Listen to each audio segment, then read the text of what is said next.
ఈ రోజు ప్రైమ్ వీడియోలో రిలీజ్ అయిన ఇసుకపట్నం వెబ్ సిరీస్ ఎలా ఉందో చూద్దాం. ఈ సిరీస్ లో సముద్రకని, ఐశ్వర్య రాజేష్, సునీల్, నరేష్ అగస్త్య మెయిన్ లీడ్ గా యాక్ట్ చేశారు. సిరీస్ ని జస్ట్ ఇప్పుడే కంప్లీట్ చేశా. మరి నచ్చిందా లేదంటే నాకైతే జస్ట్ యావరేజ్ వన్ అనిపించింది. ఎందుకనేది ఫుల్ రివ్యూలో చూద్దాం. స్టోరీ లైన్ ఏంటంటే ఇసుకపట్నం అనే పోర్ట్ సిటీలో ఈ కథ జరుగుతూ ఉంటుంది.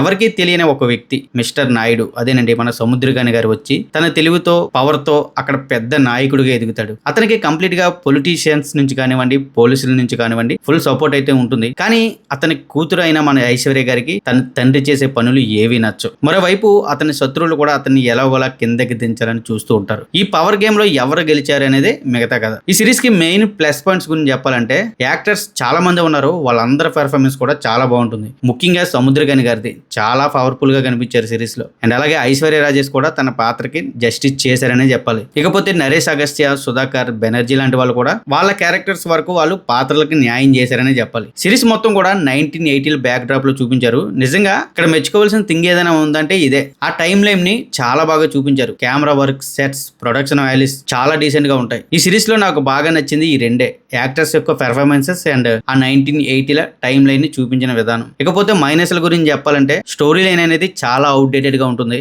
ఎక్కడ కొత్తదనం అనేది కనిపించదు. గ్యాంగ్స్టర్ సినిమాలో ఉండే ఆ హై మూమెంట్స్ కూడా ఇందులో చాలా తక్కువ ఉంటాయి. కొన్ని సీన్స్ అయితే మరీ బోరింగ్ గా అనిపిస్తాయి. చాలా క్యారెక్టర్స్ ఉన్నాయి, బట్ ఏ క్యారెక్టర్ కి కూడా అంత డెప్త్ అయితే ఉండదు. ఇంకాస్త డెప్త్ గా రాసుకుని ఉంటే సిరీస్ తాలూకు ఇంపాక్ట్ అనేది మరో లెవెల్లో ఉండును. మెయిన్లీ ఇంకా బాగా డిసప్పాయింట్ చేసిన విషయం ఏంటంటే సునీల్ గారి క్యారెక్టరైజేషన్. సునీల్ లాంటి యాక్టర్ ని పెట్టుకొని అస్సలు ఎందుకు పెట్టుకున్నారో వాళ్ళకే తెలియాలి. పోనీ క్లైమాక్స్ ఏమైనా ట్విస్ట్ తో ముగుస్తుందా అని చూస్తే ఆ క్లైమాక్స్ కూడా మనం ముందే ఎక్స్పెక్ట్ చేసేవచ్చు. ఆ విధంగా ఉంది. ఫైనల్ గా ఇసుకపట్నం అనేది ఒక యావరేజ్ గ్యాంగ్స్టర్ వెబ్ సిరీస్ అనే చెప్తా. యాక్టర్స్ యొక్క పెర్ఫార్మెన్సెస్ చాలా బాగుంటాయి. టెక్నికల్ గా కూడా మూవీ చాలా రిచ్ గా ఉంటుంది. కానీ వీక్ స్టోరీ, కథలో ఇన్వాల్వ్ చేసే సీన్స్ లేకపోవడం అనేది చాలా డిసప్పాయింట్ చేసింది. ఎవరైతే గ్యాంగ్స్టర్ డ్రామాలు ఇష్టపడతారో వాళ్ళకి మేబీ నచ్చే అవకాశం ఉంది, కానీ మిగతా వాళ్ళకి అంత ఈజీ అయితే కాదని నా ఒపీనియన్. సో మీరు ఎవరైనా ఈ సిరీస్ చూస్తుంటే మీకు ఎలా అనిపించిందో ఖచ్చితంగా కామెంట్లో చెప్పండి. ఇన్ కేస్ ఎవరైనా మన ఛానల్ సబ్స్క్రైబ్ చేసుకోకుండా చూస్తూ ఉంటే మన ఛానల్లో ఉన్న రివ్యూలు, మూవీ తాలూకా కంటెంట్ చూసి జెన్యూన్ అండ్ హానెస్ట్ అనిపిస్తే సబ్స్క్రైబ్ చేసుకుని పక్కనే ఉన్న బెల్ ఐకాన్ ఆన్ లో పెట్టుకోండి. మనం ఏదైనా వీడియో పెడితే మీకు నోటిఫికేషన్ వస్తుంది. ఓకే గైస్, ఇంకొక రివ్యూతో మళ్ళీ కలుద్దాం.